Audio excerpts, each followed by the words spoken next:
And we are live. Hello, TIs. This is a targeted individual, James from the Inland Empire. It's about 2:24 a.m. in the morning on Thursday. Had a couple of attacks tonight from the corporate harassers, my neighbors, and there are ones in the back and there are ones on the side. They kind of basically like to make you feel like you're isolated. I've been studying a lot more of it, researching it. Sounds like demonic attack to me, because this is how demons attack. They torment. Sounds like they're being taught how to behave like demons. But yeah, you got to just endure it. Give it to Jesus and pray against it, because don't ever give those things attention. If one thing really burns them up is they hate it when you ignore them. And they hate it when you expose them. The best way to get your enemies is to lure them to you. Sometimes you got to make yourself look weaker to draw them in. Let them follow you. Have something set up. And always cover your butt. Make sure you have proof before you go out and expose somebody or talk to somebody and make sure it's somebody you can trust. That way when you let the cat out of the bag, they're going to destroy your evidence. And always go viral, because it's live. Everybody's watching.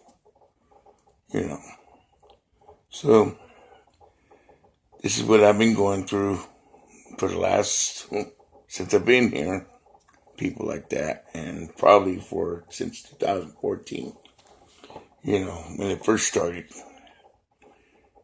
And I thought there was just weird people out there, I'm like, what is this, and it just wouldn't go away. I'm like, I was a much more harsher man back then, and I'm thinking, these people got to be crazy to come and mess with me, But I did capitalize on anger. Demons can't feed on your fear, they'll feed on your anger, So you got to kind of like, take it with a grain of salt. They're going to get under your skin. If you let them. Sometimes they do, but you got to have control. You got to try not to let them get you too upset. You got to remember why they do it. The whole thing is to set you up. It's a takedown program. And the military, we call it fourth generation warfare, so it's like nothing new to us. We know what it is. In Israel, they do have weapons we used against Saddam, called the Voice of Skull. Made a lot of people surrender with that, so they do have energy weapons. If you're talking about this to anybody, they think that you're crazy. The whole thing's designed to make this how they cover their butts, unless you got proof. Apparently Trump knows about it because he calls it the swamp, so they're not stupid about it, They know about it. But it's hard to fight, when, you ain't got the proof, so you got to always have proof. It's like you almost got to wear a camera everywhere you go. That's how it is nowadays. You're a walking, breathing camera. Pretty much. Pray for them. That's all you can do. That's all you can do is pray for them. Pray for yourself. Just thank God that you got your health. Thank God that you're not like that. Obviously I'm one of God's, because God was the target individual. Jesus. All prophets were targeted individuals. Anybody who was with the Lord was targeted, So I thank God that I'm a target, because I guess I'm one of his. The ones stalking, well, I guess they're not.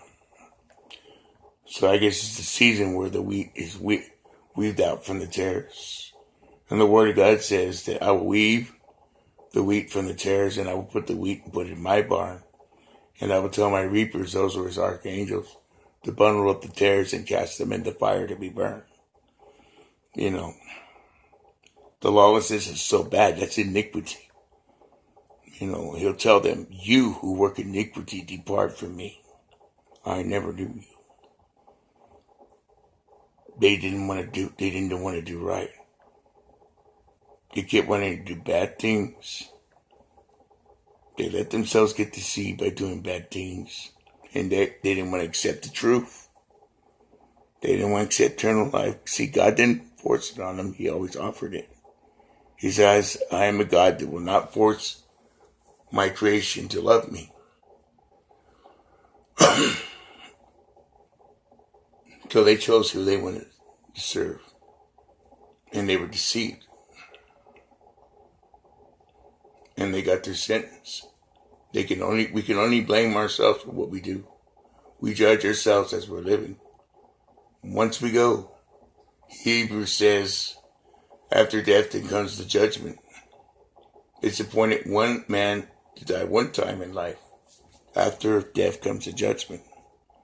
So we have all the chances while we're alive. When we die, that's it. Where we wake up next is our judgment. When we don't have to see what that is. Hopefully you see paradise. I wouldn't wish the other place because I had my near-death experience. And I got to see where I was going if I didn't change. And that scared me straight for good. I've had a few bumps and downs, but I get back up and I get stronger. And now with this going on now, and the way things are going on in the world, and the events that I've seen, now is not the time to mess up. Now is the time you want to really, really stay strong with the Lord, because I'm telling you, He is on the verge of getting here. The first one will be the fake one. He's the imposter. But the second one won't be, and you'll know the real one because the world will shake like a staggered drunk. And He says, I will come like a lightning shining from the east to the west. You'll know. The way Elijah was taken in the chariot of fire in a whirlwind, that's how a rapture is. We're taken like that. The dead in Christ will rise first. The 2 witnesses that were slain will rise with them, and us to remain will be caught up with them, will be changed in a moment. And we'll ever be with the Lord, and they can't hurt us no more. All the people that will be left are evil people left on the planet. They think that Satan likes them? No, He marked them on purpose so they can't be redeemed or saved. He's going to turn His kids on them. The Raphaim. God says in the days of Noah, so shall it be when the Son of Man returns. In those days they did eat and they did drink. They were not humans eating and drinking. If you read the book of Enoch, it tells you. There were books missing out of the Bible that they took out. They didn't want us to know. They should have not took those books out. They wanted you not to know that. The giants were offspring of fallen angels. They were here. And this is the reason why God brought the flood. To wipe them out. Because they killed off mankind so bad that Noah's family was the only ones left. They were not corrupted. And it says in Enoch, when the giants consumed all the accusations of man, they turned on man and started feeding on them. And they turned against birds, reptiles. They sinned against fish. In other words, they put their genetic genes into these other animals. You got the hybrids now, animal-looking hybrids. Nasty-looking suckers. In Hebrew, we call them the Raphaim or the Nephilim. But they are real. Some were found with 6 fingers, 6-toed, double-row teeth. And they are real, and they're in this world today. Some are small, but they will be back more and more. And they will do what they did in Noah's day. And that's try to wipe out mankind again. But people that are marked, they can't be redeemed. So they're going to go full attack on them. He's going to turn them on the people who have the mark. Now, they can't be saved because they got the mark. They're going to devour them. That's why it's so bad to take the mark. Don't take it. You know, some of us will be put to death. I might be one of them, or I might be one of them that escape. There'll be a remnant that escapes, and some that are caught, you know. I don't know which one I'll be, but God will let me know. Stay faithful. pray in there. You'll be alive for 10 days in the prison or concentration camp where they take you. And they'll keep making offers to you. Don't take it. Fast. Always fast. Don't have nothing in your belly because that makes your prayer stronger. And pray for people that are in there because they may need courage to be prayed for because you're going to face that guillotine. You know, and I'd rather get the guillotine than take that mark. I'm not taking that mark. But I know when I go, I'll be with the Lord.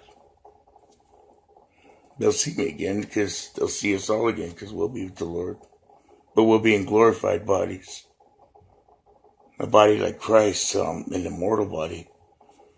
And it says when Christ came, they were destroyed by the brightness of his coming. He will clean his world up. The Lord giveth and the Lord taketh. He will take it back from Satan. See, he gave Satan the world for now. So Satan is the God of this world until God comes back and takes it back. And he will clean it up with fire and brimstone, just like he did in Sodom and Gomorrah. And he will replenish it back. I'll be so glad when that day comes. I miss my mom. I miss my wife. I want to be with my family, and I don't want to be bad and end up in another place that I don't want to be. I want to wish it on nobody, not my worst enemy, not even on his perps. I forgive him. If God forgives me, so I forgive them. If I don't forgive them, God won't forgive me, and I don't want to be in that kind of place. So I just want you to be strong. And I'll talk to you guys later. I'll make another video sometime. You know, always give it to Jesus. He's the only one that can get you through. If you don't call him, they'll win. That's just how it is. People go so stir crazy they do shootings and kill themselves because they were antagonized by people like that. And they know what they're doing, but they go so flipped out they cross the line. People just don't wake up in the morning and do things like that. They're turned into that way, you know. They threw in their towel, you know. They'll throw in the towel. Give it to God. Thank you.